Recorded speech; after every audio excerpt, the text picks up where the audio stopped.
Arthur Nebe rose from the streets of Berlin as a determined detective to become one of the most powerful police commanders in Nazi Germany. A man personally trusted by Heinrich Himmler and genuinely feared by everyone beneath him in the vast security apparatus. Yet in 1944, when the Gestapo began hunting conspirators who had tried to assassinate Adolf Hitler, Nebe's name appeared on their list. How does a man transform from architect of the Nazi police state into a traitor marked for death within that same system? This is the complex, troubling story of Arthur Nebe, the Nazi cop who ultimately betrayed Hitler, though the reasons why remain debated to this day. Arthur Nebe entered the world on November 13, 1894 in Berlin, born into a respectable middle-class Prussian family, where his father worked as a schoolteacher. Like so many young men growing up in Imperial Germany during those years, Nebe absorbed an atmosphere of rigid discipline and intense patriotism from an early age. When the First World War erupted across Europe in August 1914, young Arthur didn't hesitate. He volunteered immediately for military service and joined the 17th Pioneer Battalion of the Imperial German Army, eager to prove himself in what everyone believed would be a short, glorious conflict. He was sent to the Western Front, where the reality of modern warfare quickly shattered any romantic notions about combat. During his service in the trenches, Nebe was wounded twice by poison gas attacks, a horrifying experience that left both physical scars on his body and deep psychological wounds in his mind. Yet somehow, these traumatic experiences didn't break his faith in authority. Instead, they seemed to reinforce his admiration for order, obedience, and strict hierarchy, core values that would fundamentally shape his entire approach to policing in the decades ahead. When the armistice was finally signed in November 1918, Nebe returned home to a Germany that barely resembled the proud empire he had left behind. The nation was defeated, humiliated, and descending rapidly into chaos. The new Weimar Republic faced violent uprisings from radical groups on both the political left and right, and the police found themselves caught in an impossible position between competing political factions and widespread public unrest. In 1920, Nebe made a decision that would define the rest of his life. He joined the Berlin Kriminalpolizei, the city's criminal investigation department, bringing his military discipline into civilian law enforcement. Within just 4 years, his combination of efficiency and sharp intellect had earned him promotion to police commissioner, a remarkable rise for someone still relatively young. Colleagues who worked alongside Nebe during these years described him as intensely ambitious, yet somewhat aloof, more of a careful bureaucrat who felt comfortable surrounded by statistics and detailed reports than a street cop who enjoyed the rough work of actual investigations. Throughout the 1920s, as Germany struggled to find stability, Nebe's career advanced steadily upward. The criminal police were undergoing significant professional modernization during this period, enthusiastically embracing new techniques like fingerprinting, forensic science, and centralized record-keeping systems. Nebe fit perfectly into this emerging world of analytical, scientific policing, where problems could be solved through careful data collection and methodical procedures. But the decade's relentless economic crises, the nightmare of hyperinflation that destroyed savings overnight, mass unemployment that left millions desperate, and the rise of violent political extremism on every corner, gradually drew many German civil servants toward nationalist and authoritarian political views. By the early 1930s, Nebe had quietly drifted into far-right circles within the Berlin police force, where deep resentment toward the struggling Democratic Republic and genuine fear of communist revolution ran especially strong. On July 1, 1931, Nebe took a step that would change everything. He officially joined the Nazi Party, and shortly afterward, he also joined the SS, Heinrich Himmler's elite paramilitary organization. At that specific moment in German history, the Nazis were not yet in power, still fighting for control through elections and street violence. But Neba clearly sensed a coming opportunity.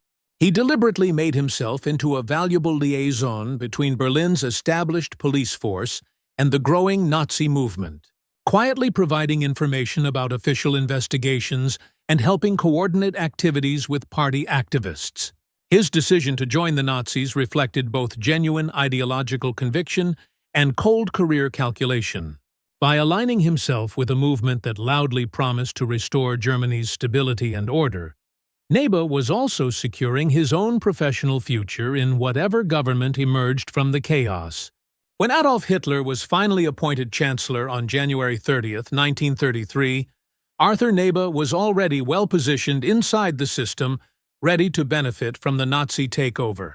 He immediately and enthusiastically supported the brutal purge of political opponents within the police departments and actively assisted in reorganizing entire divisions under direct Nazi control. By the end of that transformative year, Neba had become a trusted figure within Heinrich Himmler's rapidly expanding security network, a man Himmler could count on to follow orders without question. The once independent detective from Berlin, who had started his career investigating ordinary crimes, was now helping construct an entirely new kind of policing, one that deliberately blurred every traditional line between law enforcement and political ideology. In the span of less than 2 decades, Arthur Neba had completed a remarkable transformation from a wounded frontline soldier in the trenches of France into a rising star of the emerging Nazi police state. The personal traits that had defined him from his earliest days, his rigid discipline, his burning ambition, and his instinctive loyalty to whatever authority stood above him, would soon propel him into positions of immense power and influence and, ultimately, into situations of profound moral catastrophe that would haunt his legacy forever. After the Nazis fully consolidated their grip on power in 1933, Arthur Neba rapidly became one of the most influential and powerful policemen in all of Germany. His well-earned reputation for administrative skill, combined with his early loyalty to the Nazi Party when it mattered most, paid off remarkably quickly. In 1935, he was appointed to head the Prussian Landeskriminalamt, the Central Criminal Police Office for Germany's largest and most important state. Just 1 year later, in July 1936, Heinrich Himmler and his ruthless deputy, Reinhard Heydrich, initiated a massive reorganization of the entire German security apparatus. The Gestapo, the feared secret state police, the Sicherheitsdienst or SD intelligence service, and the traditional criminal police were all merged together under the newly created Reichssicherheitshauptamt, the Reich Main Security Office that would coordinate all security operations across Nazi Germany. Neba was placed at the very top of the Kripo, heading what was now called the Reichskriminalpolizeiamt, which effectively made him the national detective chief of the entire Third Reich.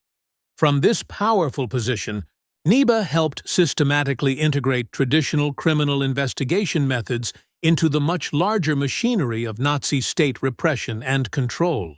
Under his direct supervision, the Kripo dramatically expanded its definition of what actually constituted crime, to include entire social and racial categories that had nothing to do with actual criminal behavior. Homeless people, sex workers, and anyone labeled asocial by Nazi social workers were now subject to police detention without trial. Jewish families, Roma communities, and Sinti people were placed under constant Kripo surveillance and officially registered in databases as habitual criminals, despite having committed no crimes whatsoever. These fundamental shifts deliberately blurred the crucial distinction between genuine public security and purely ideological policing based on Nazi racial theories. Neba's office compiled extensive data files and detailed records that later directly facilitated mass deportations and wholesale arrests of entire communities. By 1939, Neba's power and influence extended far beyond Germany's borders into occupied territories. He personally oversaw the Kripo's active involvement in identifying and deporting Roma families from Berlin and coordinating wide-ranging investigations into anyone perceived as racial or political enemies of the regime. That same year, in recognition of his loyalty and effectiveness, he was promoted to the rank of SS Gruppenführer and given the equivalent police rank of Generalleutnant, which reflected his elevated status within Himmler's elite inner circle. Yet, despite his high rank and considerable power, Nebe remained noticeably different from the more fanatical SS officers who surrounded him in the leadership. He was methodical, careful, bureaucratic, and outwardly reserved, more comfortable with paperwork than passionate speeches about racial ideology. One of his highest-profile assignments came immediately after the dramatic bombing attempt on Hitler's life on November 8, 1939, at Munich's Bürgerbräukeler Beer Hall. Nebe was personally assigned to lead the urgent investigation into the would-be assassin, a Swabian carpenter named Georg Elser, who had acted completely alone, motivated by his own political convictions. After extensive interrogation, Nebe's investigation concluded definitively that Elser had no connections whatsoever to British intelligence or any organized resistance network. This finding absolutely infuriated Heinrich Himmler, who desperately wanted to uncover a wider conspiracy that would justify broader crackdowns. It was an early sign of the precarious balance Nebe constantly maintained between professional, evidence-based policing and blind political obedience to whatever narrative the Nazi leadership preferred. Throughout the late 1930s, Nebe built a vast network of loyal subordinates across Germany's police system, but he also grew increasingly enmeshed in the dangerous political games within the SS hierarchy. Inside the RSHA, he answered directly to Reinhard Heydrich, whose cold ruthlessness and terrifying efficiency set the uncompromising tone for all the security services. Nebe's Kripo became absolutely indispensable to the regime's control of everyday German life, tracking not just traditional criminals, but also enforcing the regime's racial laws and feeding endless information into the massive databases maintained by both the Gestapo and the SD intelligence service.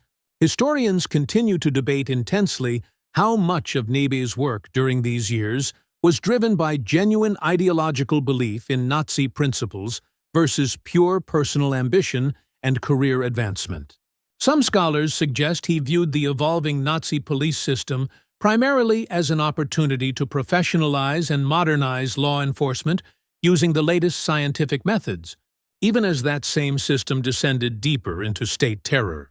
Other historians see absolutely no such ambiguity in his record, describing him simply as a calculating opportunist who deliberately used his considerable expertise and organizational skills to serve an increasingly brutal regime. Either way, by the time Nazi Germany launched its massive invasion of the Soviet Union in June 1941, Arthur Nebe was no longer just a policeman investigating crimes. He had become an integral part of the SS's command structure, and he was about to take on a new assignment in the East that would forever stain his name in the historical record. When Operation Barbarossa, the codename for Germany's invasion of the Soviet Union, began on June 22, 1941, Arthur Nebe was among several senior SS officers who actively volunteered for frontline duty in the occupied territories. He was given command of Einsatzgruppe B, one of 4 mobile security units that would advance directly behind the regular Wehrmacht army units into Soviet territory. These special formations operated under the authority of the Reich Main Security Office in Berlin, reporting their activities directly to Reinhard Heydrich himself. Their officially stated mission was to secure the rear areas behind the advancing German army, but in brutal practice, they systematically carried out organized operations targeting Jewish communities. Communist political officials and various other groups marked for elimination by Nazi racial and political ideology. By early July 1941, Nebe had established his headquarters in the Belarusian city of Minsk, operating in the zone controlled by Army Group Center. He commanded roughly 655 men organized into 4 subordinate units called Einsatzkommandos, and these forces were significantly reinforced by local auxiliary police recruited from occupied populations and additional German police battalions. Their operations extended across a wide territory from Vilna to Mogilev, from Smolensk to numerous smaller towns and villages throughout the region. The reports they sent back to Berlin were strikingly bureaucratic in tone, presenting columns of numbers and statistics as if they were describing routine administrative procedures rather than human tragedy. A dispatch dated July 13, 1941 recorded extensive security actions carried out in both Minsk and Vilna, and this document bore Arthur Nebe's own personal signature. Under Nebe's direct command and supervision, Einsatzgruppe B carried out increasingly systematic and organized operations throughout the occupied territories during the summer and fall of 1941. By August, these murderous missions had become part of a grim, established routine. In the city of Mogilev, Nebe personally oversaw disturbing experiments specifically designed to make these mass operations more efficient from a logistical standpoint, including the early development and testing of sealed vehicles that used redirected engine exhaust. This horrifying method would later evolve into the mobile gas vans that were eventually deployed across occupied Europe. Modern historians identify Arthur Nebe as one of the key early figures directly involved in developing these mechanical systems of industrialized killing. By November 14, 1941, the unit's official reports claimed approximately 45,000 deaths, though the actual accuracy of these figures remains debated among scholars. What is not debatable is that these meticulously kept documents clearly illustrate the methodical precision and cold bureaucracy that characterized Nazi administrative systems even in their most horrific applications after the war ended.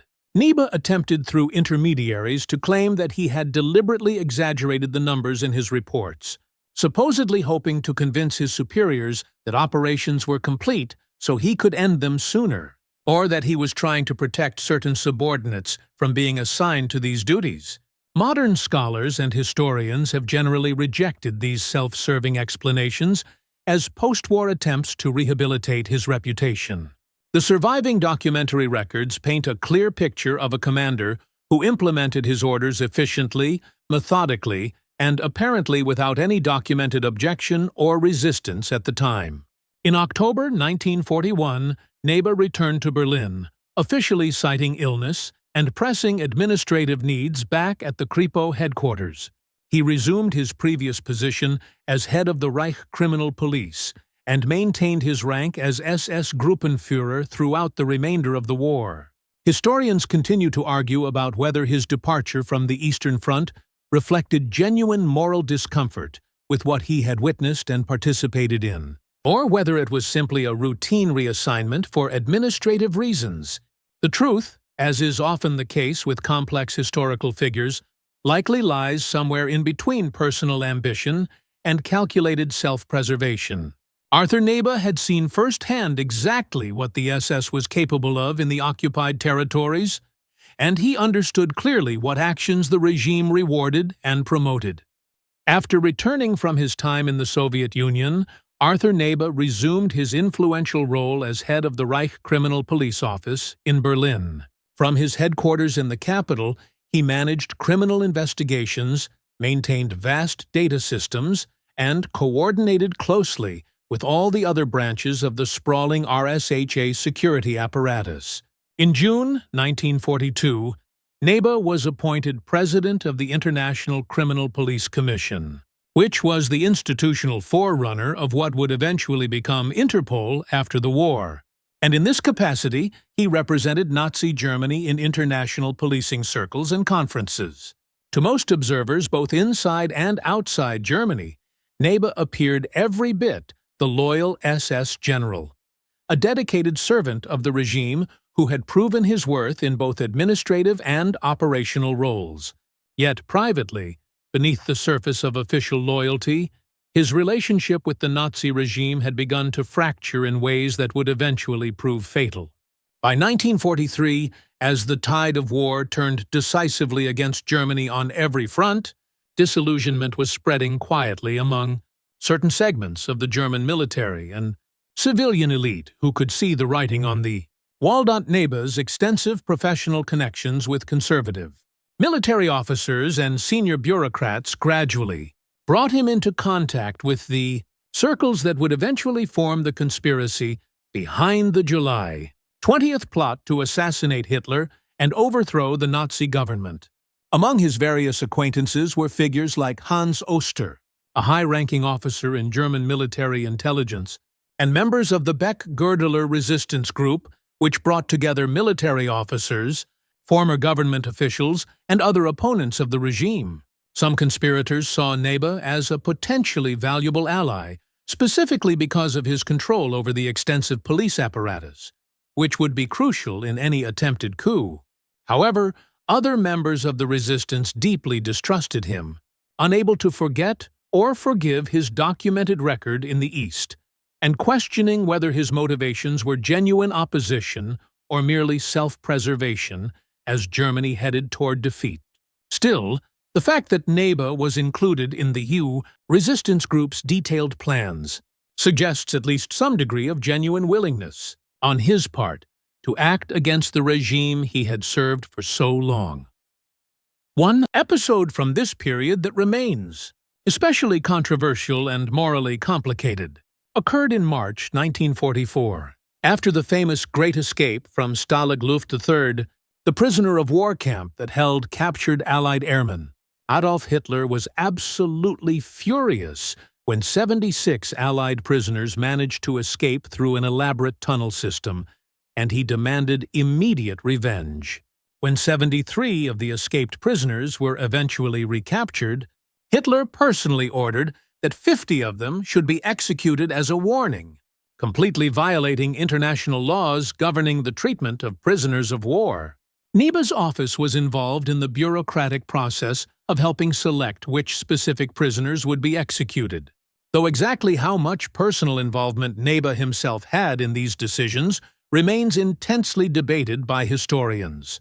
Some scholars argue that this direct participation in war crimes fundamentally undermines any claim that Neba had developed genuine moral opposition to the Nazi regime by this point. Other historians see this episode as a stark example of the impossible, contradictory position faced by men who were trying to balance whatever remained of their conscience against the desperate need for survival inside a totalitarian system where any hint of disloyalty meant certain death.